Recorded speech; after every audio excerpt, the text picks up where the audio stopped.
That's gone straight through. It's an unusual angle, right arm around. That's short, pulled away, and that's in front of deep backward square leg. 4 runs, lovely shot, great timing, and they're off and running. Stockholm having won the toss and chosen to bat. It's a really good clean pull shot, whipped his wrists through it. Short again, skied up, and gets there. But it bursts through his hands, and it runs away for 4. Or maybe not. Did seem some confusion as to whether it had gone, but it is eventually given as 4. Fielder couldn't quite get there, running around. Shorter, nicked, and it's gone through slip as well. Well, sometimes it's better to be lucky than it is to be good, and there's absolutely no doubt that this was more luck than anything else for Abhishek Mathur. It's whacked away, and that's going to be 4. No protection in front of square either side of the wicket. He just strays outside the off stump. Oh, he stepped a long way across here, and that's what he can do. That's why they've sent him up to open. 6 runs. The first 6 of match 4.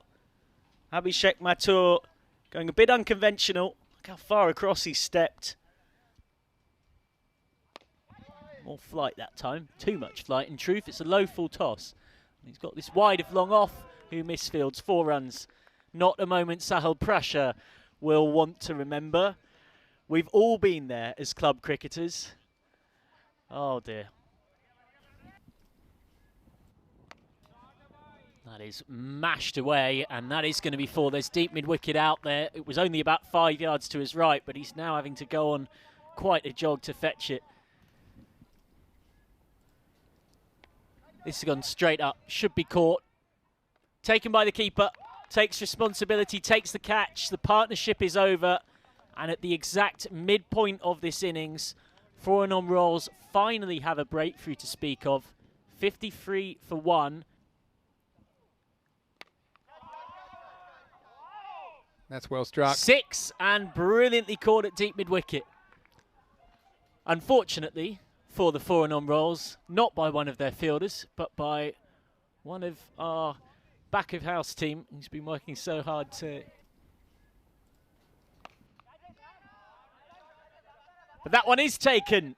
Taken inside the rope this time, and it's 6 and out for Mathur. He's played a really nice pinch hitter's cameo, but he's got to go now. Oh, that's a great shot. Pierced the gap between point and long off. Knew exactly what he was doing here. This is very clever batting from RC. Yeah, and there's no one back at deep cover, so once he got it past the infield, there's every chance it would run away. And you've got to hit it well to get it along the carpet for 4. Possible catching chance. It would have been a brilliant take. It's still a half-decent stop and could be a run out. And he just to scamper in. Anarind Ram out there. He did pretty well to get hands on this. Gave himself a chance. That was the key. And it was coming in quickly. And the ball was returned fairly quickly as well, but they do get back for 2. It's the end of the over. Shorter uses the pace. Nobody's down there. And that is 4 runs. That's a nice touch shot from RC for all the power and the smash that we see in the ECS. Miscued, and it's gone to the left of deep backward point. He's not going to cut that off, so 4 more. Chalindra gets his first boundary. And at the end of the 7th, Stockholm are flying here. They're comfortably past the score they got in match 3 with room to spare. They are 82 for 2. That is hit through deep backward square and misfielded. 4 runs. Srujan Gorti just a bit lazy here maybe. Just getting down with his right hand. Didn't seem overly willing to dive for it. And instead it skips through for 4. That's a low full toss. And again, it's a misfield. It was hit very hard, but Anarind Ram didn't even get hands on this. And again, didn't really seem that willing to get his body behind it. Back-to-back boundaries for Chalindra. Flighted and mashed. 6 over mid-wicket. It goes from bad to worse for poor old Arpit Tiwari. This time he floats it up and the bait is taken. After another 6, that's gone. Not quite as big as the previous one, but more than enough. And poor old Arpit Tiwari is getting absolutely smacked here. Swung away. That's gone in between the two sweepers perfectly. 4 more for RC. This partnership just keeps going and going and going. Slower ball. That is there to go, and go it will. That is a big, big 6 for Chilindra, who's having a lot of fun out there. Full toss, and this is fortunate. It will be 4 more for Chilindra. Absolutely not where he wanted it to go. He was trying to mow this through extra cover. Slower ball. And another 6 for Chilindra. Well, I called it, and he's now got to hit 1 more from the final ball of the innings to complete a sensational 50. Well, he's not going to get his 50. Thinking of 2, but there's definitely not 2 there. And it hits RC. Commentator's curse, you might say, but, well, you can be very happy with that work. Vinod Chilindra, 46 not out from just 14 balls.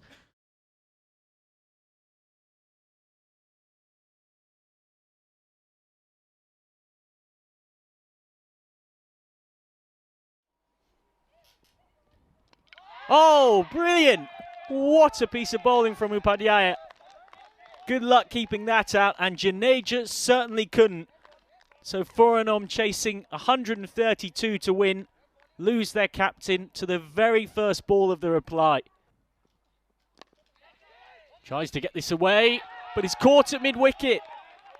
What an excellent diving catch to his right-hand side, and then none for 2. Brilliant catch from Praveen Natarajan, who got runs with the bat and now flies to his right.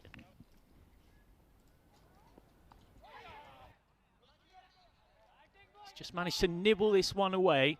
So that is the first boundary of the innings for the Foreignom Rolls, indeed the first runs of any description. Short. And that is a Gundy ball, and it's surprising by Upadhyaya because he's bowled such a good over. It's whipped away though. That's a lovely shot from Tiwari, his first boundary. Leg stump, half volley. Just watch the timing here though. Miscued. And taken at point coming in. 3 down now. 14 for 3. Comes wider of the crease. Pulled away. Nobody out there at square leg. Remember, we are still in the power play after all. And it trickles over. Has just enough to get there. Slightly mistimed. Straight down the ground from Jetty Boyina. And this rarely fielders straight back behind the bowler's arm. He's finally found the boundary. Belatedly, it's his first boundary of this innings. He moves on to 11 off 14 balls. It is very much too little, too late. Slow ball. And that has been dispatched. It's a badly needed boundary. As you can see, Stockholm 18 runs ahead of where Foreignom were at this stage, and they accelerated a lot from this point. Full toss. And out. What a good catch on the rope. Excellent rope management out there on the mid-wicket fence. Knew exactly where he needed to be. Made sure, do you often see these palmed over the rope for 6, or unfortunately for him. Short, and he's gone. He's put out of his misery. Jetty Boyina out for 13 off 19. A wild swing. Wasn't even in the same postcode as the ball, in truth. It's a nice delivery, though. It darted back from Pakala. If you can do your primary skill set well, but your fielding is poor, your attitude's poor, your fitness is poor, etc., etc., as this might be a rare boundary for Forenom. It is. Well, they've got past the half-century mark. It's taken them almost 8 overs to do it. And it's Srinivas Manem, wicketkeeper batsman, who smears one across the line to get them to... That is whacked away. Bit of late order resistance from Manem, who moves into double figures with this boundary and just dents the figures of Yadlapalli. End of the 9th now. That's smeared away by Gorty. And this time he gets his first boundary, so he's on to 9 off 8. It's very much consolation stuff here for Forenom. Last ball of the day. Swing and a miss, and that kind of sums this game up in truth for the Forenom Royals. Manem not able to make contact, so he and Gorty have seen out the 10 overs, but they didn't even get to the midpoint of the target. 63 for 5 they close on. They have lost this game